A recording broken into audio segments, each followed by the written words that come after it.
بنای خوای گەورە میهرەبان قوتابیانی عزیز و خۆشەویستی هێژا سڵاو و ڕەحمەتی خودای گەورە بڕژە بەسەرتان مامۆستای ئیسماعیل سەواحمدا سێیەم ڤیدیۆی ئەدەبی کوردی پۆلی 12 لەگەڵتانم کە لە سەر کورتکراوەکەی خۆمان ئامادەمان کردیا دەربارەی قۆناغی سێمی ئەدەبیاتی کوردی لە ڕێڕەوی شەعری کوردی قۆناغی سێم لە ڕێڕەوی شەعری کوردی قۆناغی سێم قوتابیانی بەڕێز قۆناغی سێم لە کوردی پۆلی 12 لە ئەدەبی کوردی پۆلی 12 دەکرێتە دوو بەشی جیاواز لە بەشی یەکەم لە ساڵی 1970 تا 1975 دەگرێتەوە لە بەشی دووەمی قۆناغی سێم 1975 تا 1991 دەگرێتەوە بابێ بزانی بەشی یەکەمی قۆناغی سێم کە ساڵی 1970 تا 1975 چەند خاڵێکی زۆر گرنگمان هەیە کە پرسیاری زۆر لێ هاتێتەوە خاڵەکان باسکەین دەڵێ شعری کوردی لەم قۆناغەدا گۆڕانی بەسەرداهات ببرات بە قۆناغەکانی تر تەعەن گۆڕانکاری زۆر لە قۆناغەدا ڕوویدا دەڵێ ئەم ماوەیە 1970 تا 1975 ماوەیەکی کورت و کەمخایەن بوو بەڵام گرنگ و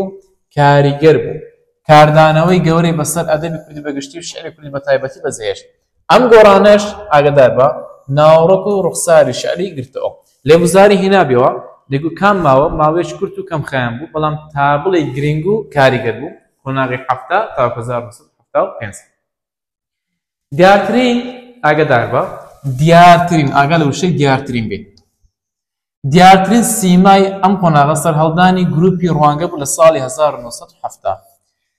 دیارترین سیما کە لەم قۆناغەدا ڕوویدا بێتن ئەوە بووە کە گروپێک سەری هەڵدا بە ناوی گروپی ڕوانگە لە ساڵی 1970 باوێ بزانین چیترمان هەیە ئەم گروپە توانی ڕۆڵێکی گرنگ و کاریگەر ببینێت لەو گۆڕانەی کە بەسەر چ هاتبوو بەسەر ناوەڕۆک و ڕوخسار ئەمە گوتمان لەو قۆناغەدا گۆڕانکاری بەسەر ڕوخسار و ناوەڕۆکدا هات گروپی ڕوانگە کاریگەری هەبوو لەسەر ئەو گۆڕانکارانەی کە بە سەر ڕوخسار و ناوەڕۆکدا هاتبوو باشە ئەم ڕۆڵەش لە شەعری کوردیدا تا ساڵانێکی زۆر بەردەوام بوو واتە ڕوانگە ڕۆلی هەبوو لەکەی گۆڕانکاری لە ناوەڕۆک و ڕوخساری شەعری کوردیدا بکرێتن و ئەم گۆڕانەش تا ساڵانێکی زۆر بەردەوام بوو شاعیرانی ڕوانگە دەیانویست شاعیرانی ڕوانگە دەیانویست شعر پەیامی چ بگەێنێت شعر پەیامی یاخیبوون بگەێنێت ئەم هەستەش تێکرای شعری کوردی ئەم قۆناغەی گرتبووە خاڵێشتر کە زۆر گرنگە دەڵێ شعری ئەم قۆناغە هەڵگری گوتارێکی نەتەوەیی قوڵ بوو ئاگادار بە لە هەموو قۆناغەکان هەیتمان شعری ئەم قۆناغە هەڵگری چ پەیامێک بووە هەڵگری پەیامی مرۆڤایەتی بووە هەڵگری پەیامی سیاسی بۆ نمونەیەک لەم پەیامانە بەڵام شعری قۆناغی سێیەم بەشی یەکەم 1970 تا 1975 هەڵگری پەیامێکی نەتەوەیی قوڵ بوو زۆر گرنگە بیزانین ئەوش بریتی بوو لەو پەیامێک کە بەرگری لە پاراستن مانەوەی کوورد دەکرد شعر دژی جەور و ستەم و زۆردار دژمن دەوەستایەوە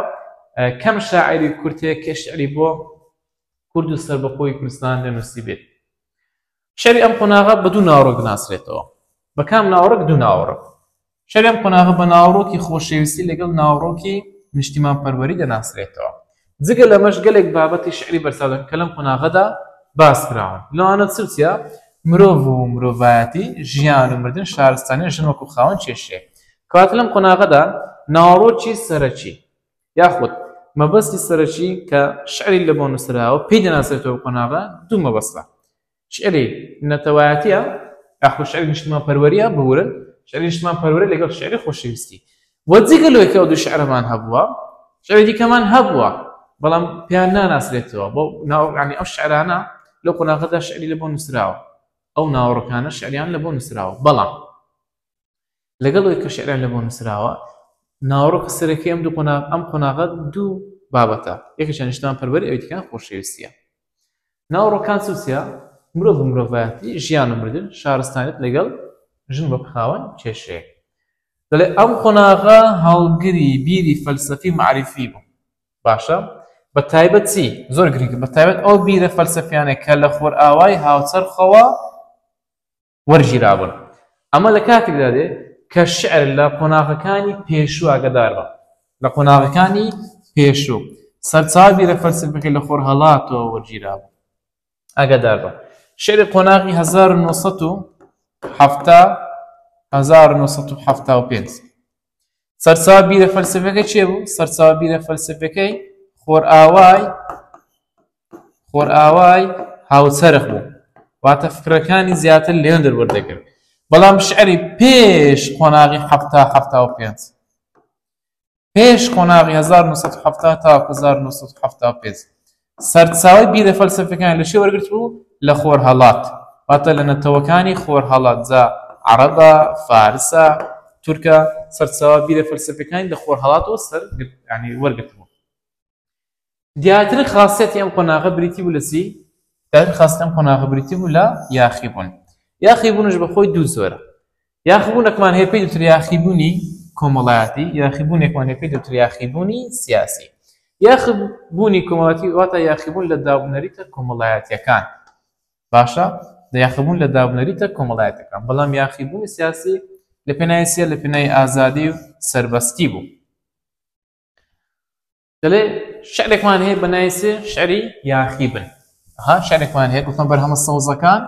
ئەوان ئەو نووسینە سەوزەکان هەمی بەرهەمە زەردەکان خاوەنی بەرهەمەکانە هۆنراوەکمان هەیە بەناوی هۆنراوەی یاخیبن هیچی هۆنراوەی هی لەتی فەڵمەتە دەڵێ لەم هۆنراوەیە شاعیر سوودی لە ئەفسانە و هێمە مژیەکانی ناو کلتوری نەتەوەی جیهانی وەرگرتووە باشە شعرێکە دەڵێ پێتان دڵێم یاخی ببن یاخی ببن لەم هەموو نەخشە و بازە یاخی بن لەم بەیدانە لەم گەرازە کە مرۆڤ وەک ئامڕاستیایە ڕازە شعرەکە بەخۆی پەیامی یاخیبوونی تێدا دەبرێتن بۆی لەم قۆناغەدا نووسراوە شعری یاخیب من هیچەیە هیلتی فەڵمەتە شاعیر سوودی لە چ وەرگرتووە شاعیر سوودی لە ئەفسانە و هێمە مێژووی ناو کلتوری و جیهانیەکان وەرگرتووە کلتوری نەتەوەی جیهانیەکان دەڵێن دەکرێت لە ئیمتحان لەبۆ ببینتەوە ئێرە لەبۆ بنووسێتن بڵێ ئەم شعرە بە چ تەواو دەکرێت بە وشێ تەواو دەکرێت دەکرێت لەبۆ ببینتەوە بڵێ نیوەدێری یاخی بن لەم مەیدان لەم گەراجە بە کام نیوەدێر تەواو دەکرێت ئەو وەختی ئەو نیوەدێری دەنووسی بەڵام ئەگەر گوتی بە کام نیوەدێر تەواو کراوە ئەو نیوەدێرە دەنووسی تەمام دەکرێت یەک لە فکرەکانی وزاری ئێستا ئەوەیە دەڵێ کە مرۆڤێک ئامڕاستایە هەڕازە بەرهەمی چییە؟ بەرهەمی لەتی فەڵمەتە هی کام شعرە هی شعری یاخیبنە لە کام لەم شعرانە شاعیر سوودی لە ئەفسانە و هێمە مێژویەکانی ناو کلتوری نەتەوەی جیهانی وەرگرتووە دەکرێت ئەو نیوەدێر داکرێت کاتە خۆل لە بۆم ئەگەرچی حازر بکە دەڵێ فەلسەفەی ژیان و مردن ئەوە ناوەڕۆکێکی شعریە مەبەستی شترێ لەم قۆناغا هەندێکیان هەندێک لە شاعیران مەبەستمان ڕەشبینان لە ژیانی ڕوانیەوە بە شەشی دەمامکراوی کاتیان زانیوە هەندێکیان گەشتبینانە لە ژیانی ڕوانیەوە و ڕۆگەشتەکان بەرزەستە کردووە هەر بۆیە پرسیارە فەلسەفەکانی شاعیران لە چوارچێوەی ژیان و مردندا بۆ دوازار هەر خۆیان ڕەشبینانە وەڵامیان داوەتەوە یاخودڵامی پرسیارەکانە بۆ خوێنەر جێهێشتووە واتە کاتێککە باسی فەلسەفەی ژیان و مردنیان کردیا بەشێک لە شاعیران بە ڕەشبینانە باسییان کردیا بەشێک لە شاعیران بە گەشتبینانە باسییان کردیا بەڵام لە کۆتاییدا شاعیران هەر خۆیان ڕەشبینانە وەڵامی پرسیارەکەیان دایتەوە باشە بە شێوەیەکی فەلسەفی باسییان کردیا لە دوازاردا لە کۆتاییدا بە شێوەیەکی ڕەشبینانە باسییان کردووە وەڵامیان داوەتەوە بەڵام هەندێک لە شاعیران چووە پرسیارەکەیان یاخود وەڵامی پرسیارەکەیان لە بۆ خوێنەر بەجێهێشتووە کە خوێنەر خۆی وەڵام بداتەوە شعرێکمان هەیە بەناوی چ بەناوی شعری گینگڵ سەوزە کەواتە ناوی بەرهەمە زەردێکمان هەیە کەواتە خاوەنی بەرهەمە شعری گینگڵ هیچ شێرکە بێکەسە تێڕوانی خۆی دەربارەی چ دەربڕوە تێڕوانی خۆی دەربارەی ژیان و مردن دەخاتە ڕۆ ویستم ئەوە لە زەریایەک بگەینم گەر جۆگەکان نابی ناژی خنکان دەبی ویستم ئەوە لە هەورە بروسکەیەک بگەینم کە هەورەکان نەبی ناژی سووتان دەبی تۆ چێی هەتاوێکم بەبێ ئاسۆ کەواتە ئەگەر هینایەوە گوتی بیستم ئەوە لە زەریایەک بگەینم گەر جۆگەکان نابی ناژی خنکاندمی هۆنراوی چییە؟ هۆنراوی شێرک و بێکەسە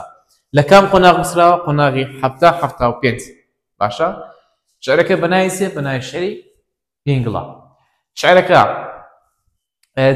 چیمان لەوە دەخاتە ڕوو دەرێت تێڕوانی شاعیر تێڕوانی خۆی دەربارەی ژیان و مردن دەخاتە ڕوو خاڵێشتر لەم قۆناغی کە زۆر گرنگە دەڵێ شاعیران کەمتر کەوتوبوونە ژێر کاریگەری شاعیرانی پێشخۆیان داویست لە شعری ئەوان لا بدەن ئاگادار بە تەنها لەو کاتادا نەبێ کە درێژە پێدەری ڕەوتی چییە؟ یاخیبوونی ئەم شاعیرانە بوونە کاریگەری شعری ئەم قۆناغ بەسەر تاوای شعری ساڵانی دوای خۆی دیار ئاگادار بە زۆر گرنگە و خاڵیان لەم قۆناغا شاعران کەمتر کەوتوبنە ژێر کاریگەری شاعیرەکانی پێشخۆیان تەنها لێک حاڵەتدا کاریگەرم بە شاعیرەکانی پێشخۆیان ئەیش بمەرجە کە شاعیرەکانی پێشخۆیان درێژە پێدەری یاخود ئەوان ینیش هەمان بە هەمان شێوە درێژە پێدەری ڕەوتی یاخود ناوڕۆژ یاخیبوون بێ خاڵشتیش ئەوەیە کە زۆر گرنگە بیزانی دەڵێ کاریگەری شعری ئەم قۆناغە بەسەر تەواوی قۆناغی دوای خۆی دیارە لە وزارە هینابیەوە گوتی کاریگەری بۆ شایی کاریگەری قۆناغی بۆ شایی بەسەر تەواوی قۆناغی دوای خۆی دیارە قۆناغی 358 قۆناغی 56 قۆناغی 61 هەفتە قۆناغی 7 لە قۆناغی 7 تا 1975 گوتمان گۆڕانی ئەم قۆناغە لە ڕووی ڕفتار و ناوەڕۆکەوە زیاتر تەکنیک ئاگدارە زیاتر تەکنیک و ڕوخساری شعری گۆڕانی بەسەرداهات یعنی وەیە کە ڕوخسار و ناوەڕۆک گۆڕانی بەسەرداهات لەم قۆناغە لە هەردوو لایەنەوە گۆڕانکاری بەسەرداهات بەڵام زیاترەکە چ بوو زیاترەکە ڕوخساری شعری لەگەڵ تەکنیک گۆڕانی بەسەرداهات کاتە دوو خاڵە ئەم تەکنیک ئەم ڕوخسارەکە گۆڕانی بەسەرداهات دەڵێ وێنەی شعری گۆڕانی بەسەرداهات ئاگدار وێنەی شعری گۆڕانی بەسەرداهات کەی قۆناغ 1975 چونکە بە تەواوەتی خۆی ڕزگار کردووە لە لاساییکردنەوە وێنەی دووبارە گەلێک وێنەی شعری جوان بەکار هاتووە کە سەرچاوەکەی دەگەڕێتەوە بۆچی بۆ کارەسات و ڕووداوە مێژویی و نەتەوەیە جیهانیەکانەوە واتە هەم ڕووداوە مێژوییەکان هەم ڕووداوە کارەساتە نەتەوەی جیهانیەکان وێنەی شعری ئەم قۆناغە لە وێنەی ڕووتی ڕاوانبێژی بەکار نەهاتووە بەڵکو وێنەی شعری ئەم قۆناغە لە پێناوی گەیاندنی پەیامێک بۆ مەبەستی تایبەتی هەبووە کەواتە ئەم قۆناغە وێنە شعرەکانی لە پێناوی گەیاندنی پەیامێک بۆ مەبەستێکی تایبەتی هەبووە پاشان چ هەیە دەڵێ هیچ گۆڕانکارێک لە شعردا ڕوونادا بەبێ گۆڕانکاری لە چی لە زمانی شعری زۆر گرنگە هینابیۆ لە وزاری دەیوت هیچ گۆڕانکارێک لە شعردا ڕوونادا بەبێ گۆڕانکاری لە چی زمانی شعری وێنەی شعری هەردووشیان هیچیان ئەش دەڵێ بەبێ گۆڕانکاری لە زمانی شعری شاعرانی ئەم قۆناغە دەیانوێت وشەکانی شعر لە ئاماژە کۆنەکان داببڕن و ئاماژەی نوێیان بدەنێ واتای فەرەنجی لە وشەکان دادەمەڵێت واتای نوێیان دەداتێ زمانێکی خوازەیی زۆر گرنگە بەڕەنجی شین لە بۆ دیاری دەکەم ها ئاگدار بە زمانێکی خوازەیی پانتایی شعری ئەم قۆناغەدا ژیر دەکاتن واتە وشەکان ڕاستەوخۆ واتە نادەم بەدەستەوە زمانی خوازی واتە شعرەکان ڕاستەوخۆ واتە نادەم بەدەستەوە وشەکان واتە واتای ڕاستەوخۆ نادەم بەدەستەوە بۆ نمونە ئەگەر پێشتر لە شعرەکانی کلاسیکە لە شعری پێش قۆناغی 7 بۆ بەنوە پێتان دەڵێم وشەی خۆر لە بۆ ڕوخساری یار بەکارهاتبێ کە بڵێ یارەکەم دەموچاوێکی درەوشایی هەبوو کە خۆر بووە لەم قۆناغەدا خۆر بەواتای درەوشانەوەی ڕوخسار یار بەکار ناتوە بەڵکو بەواتای دەستپێکی ڕۆژێکی نوێ بەکار هاتووە بەواتای نوێگەری نوێکاری بەکار هاتووە ئەو یەک لە نمونەکانە یعنی لە کتێب لەمان هەزدانیتمان لە کتێبدانیتان بەڵام بۆ تێگەشتنی زەناوت پێت دەڵێم کەواتە زۆر گرنگە هینابیەوە لە وزاری دەیگوت لە کام قۆناغدا زمانێکی خوازەی زمانی خوازەی واتە ئەو زمانەی ئەتوو وشەک دەخوێنیەوە وشەکە لە مێشتی واتایەکی هەیە بەڵام بە واتای شتێکە بەکاردێتن ئەو پێی دەوترێت زمانی خوازەی قاڵێشتر دەڵێ زمانی شعری ئەم قۆناغە چییە ئاڵۆزە یعنی خوێنەر بە ئاسانی لە واتای وشەکان ناگاتە زمانی شعری لە چوارچێوەی کوردی پەتی دەسوڕایەوە وایە بەڵام بە ئاسێکی دەوڵەمەندتر لە چاو قۆناغەکانی پێشوو وشە و زاراوەی نوێ هاتنەوە زمانی شعریەوە بۆ نوەکو چی بۆ منە ئەهریمەن ئاهوڕامزاد جیڤارە زەردەشت ئاڤێستا بەڵام سەرڕای ئەم ئاڵۆزیەش گەلێک شعری وامان هەیە لە پێناو گەیاندنی مەبەستی ڕاستەوخۆ شعرێکە بە شێوەیەکی سادە نووسراوە ئەوەی کە لێرە زۆر گرنگە بیزانین لێرە سەر لێ تێکچووە لایەک دەڵێ زمانی شعری ئاڵۆزە لایەک دەڵێ کوردی پەتی بەکارهاتووە لایەک دەڵێ وەڵای هەندێک شعرمان هەیە سادەیە شتەکان زۆر وازحەوە بە سادەی لەبەر واز دەکەم دەڵێ بە شێوە گشتەکەی زمانی شعری ئەم قۆناغە زمانێکی ئاڵۆزە خوێنەر بە ئاسانی لە شعرەکان ناگاتن باشە دەڵێ جگە لەوەی کە زمانی شعرەکە ئاڵۆزە بەڵام وشەکان وشەی کوردی پەتینە هەموو وشەکان کە لە شعرەکاندا بەکارهاتون وشەی صاف کوردی ڕەسەنی کوردینە کوردی پەتینە زمانی شعرەکە دەوڵەمەندتر بووە لە چاو قۆناغەکانی پێشخۆی زمانی شعرەکە زۆر دەوڵەمەندتر بوو هۆکارەکەی چییە دەچکە وشەی زاراوەی نوێ هەبن ناو زمانی شعریەوە بۆم لە ئەهریمن ئاهوڕەمزات جیڤارە یاخود ئاڤێستا یان زەردەشت ئەوانە هەموو وشەی نوێ بوون هاتن ناو زمانی شعریەوە دەڵێ جگە لەوەی کە ئەمە دەزانین کە زمانی شعری ئەم قۆناغە ئاڵۆزە بەڵام لەگەڵ ئەوەشدا لەسەر و باسمان گوتمان شعرم هێندەی یعنی مەبەستی گەیاندنی پەیامەکەی خۆی بووە شاعیران مەبەستی هەموو کە پەیامێک خۆیان بگەینن دەڵێت چووکە لەبەر شاعیران دەیانویست پەیامی خۆیان بگەینن هەندێک جارە لە ئەوی پەیامەکەیان بە ئاسانی بگاتن زمانی شعرەکانیان سادە بووە کەواتە ئەو خاڵەشمان هەیە هێما لانێکی گرنگی ڕوخسارە و گرنگی زۆری هەیە بەکارهێنانی هێما و نیشان لە داخە شعرەکاندا بە هێما نیشانی خۆماڵی زیهانیەوە لەو قۆناغەدا هێمایان بەکارهێناوە طبعا هێما سەر بە لایەنی ڕوخسارە هەم هێمای نیشانەی خۆماڵی هەم هێما و نیشانەی جیهانی بەکار هاتووە کەواتە ئەگەر هینایەوە گوتی لە قۆناغی 1975 هێما و نیشانەی چۆن بەکار هاتووە خۆماڵی جیهانی هیچیان هەفتەروشان دڵێ هەردووشیان بەکار هاتووە شاعیرانی کورد زیاتر پەیڕەوی شعری ئازادیان کردووە مامەڵەکردنیەکی جیاواز لەگەڵ چەمکی شعری ئازاد سەری هەڵدا بۆ ئەوەی کە زۆر جار هەر سێ چەمکی شعری ئازاد شعری بێسەروا پەخشانە شعر تێکەڵ بکرێتەوە بەمەش تا ڕادەیەک بەرهەمە چاکانی شعری ئازاد دەشاردرانەوە بەخۆی قوتابیانی بەڕێزانی مەبەستەکەی لێچیە ئەمە شعری ئازادمان هەیە پەخشانە شعرمان هەیە شعری بێسەرواشمان هەیە هەر یەکیان سێ شێوەی جیاوازی سێ فۆرمی جیاوازی شعرن بەڵام لەو قۆناغا شاعیران لەبەرەوەی تۆزێک شتەکە نوێ بووە هەستی چەمچیان تێکەڵاو کردیە ئاین لێچیان نەکردو کە ئەوە شعری ئازادە یان شعری بێسەروا یان پەخشانە شعرە تێکەڵاویان کردووە پاشان دیارترین شەقڵی شعری ئازاد بریتی بوو لە چ دیارترین شەقڵی شعری ئازاد بریتی بوو بەکارهێنان چێشی شعری 4 بورگەی و 8 بورگەی شەقڵ واتە مۆرگ باشە شەقڵ واتە مۆرگ شتێک بە شتێکی بناسیەوە ئەو پێی دەوترێت شەقڵ شەقڵ دەکرێت بە واتای ئەوەش بەکاربێ شتێک کە هاڵە بێتن پێی دەوترێت شەقڵ دەڵێت دیارترین شەقڵ شعری ئازادەوە بوو کە چێشی بورگەییان بەکاردەهێنا وەلە چێشی بورگەیی چێشی 4 بورگەی 8 بورگەییان بەکار دەهێنا دەڵێت بە هەمان شێوەی چێش مامەڵای لەگەڵ کراوە کامیان سەروە بە هەمان شێوەی چێش مامەڵە لەگەڵ سەروادا کراوە چۆن یانی واتە سەروای مەسنەوی چ بڵێ سەروای مەسنەوی چ بڵێ جووت سەروا هەردووچیان هەمان مانایان هەیە هەم سەروای مەسنەوی و هەمیش سەروای جووت سەروا بڵێ چ بووە بەکاریان نەهێناوە بەڵکو بە شێوەیەکی ئازادانە مامەڵەیان لەگەڵدا کراوە واتە شاعیرانی کورد بە شێوەیەکی ئازادانە توانیوانە سەروا بەکاربهێنن سەروای مەسنەوی و سەروایان بەکار نەهێناوە تەکنیکی شعری ئەم قۆناغا سوودی لە داستانە میلی فۆلکلۆریەکانی ناو کولتوری کورد و جیهانی وەرگرتووە هەروەها وەک مرۆڤ مامەڵە لەگەڵ شتە بێجیانەکاندا کراوە خاڵێکی زۆر گرنگە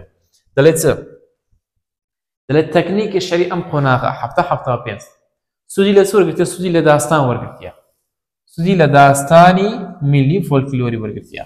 بەڵام داستانەکان هی کورد بوون هی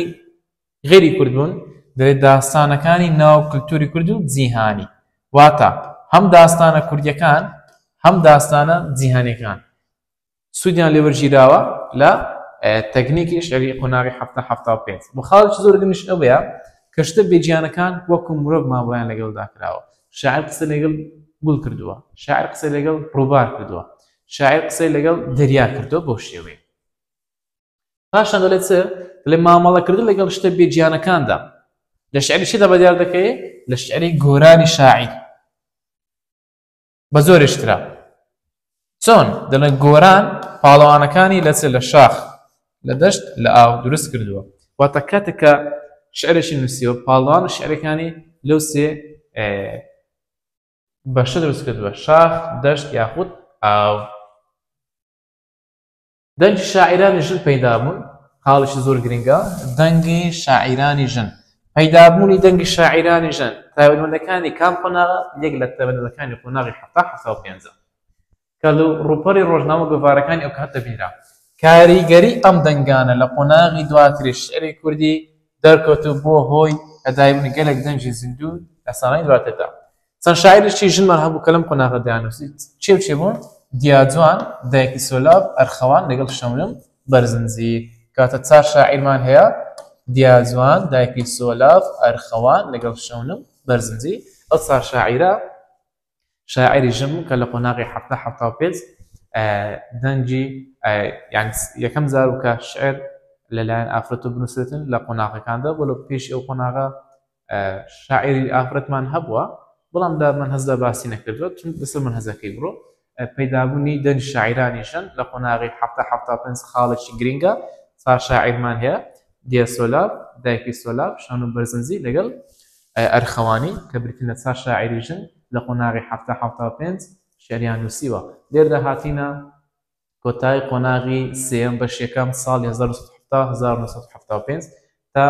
قۆناغی سێەم بەشی دووەم ساڵی 1975 تا 1991 شاد و سەرفراز و کامران بن. ئێوە کامران کوردستان ئاوادان. سلام علیکم و ڕەحمەت الله و بەڕەکاته.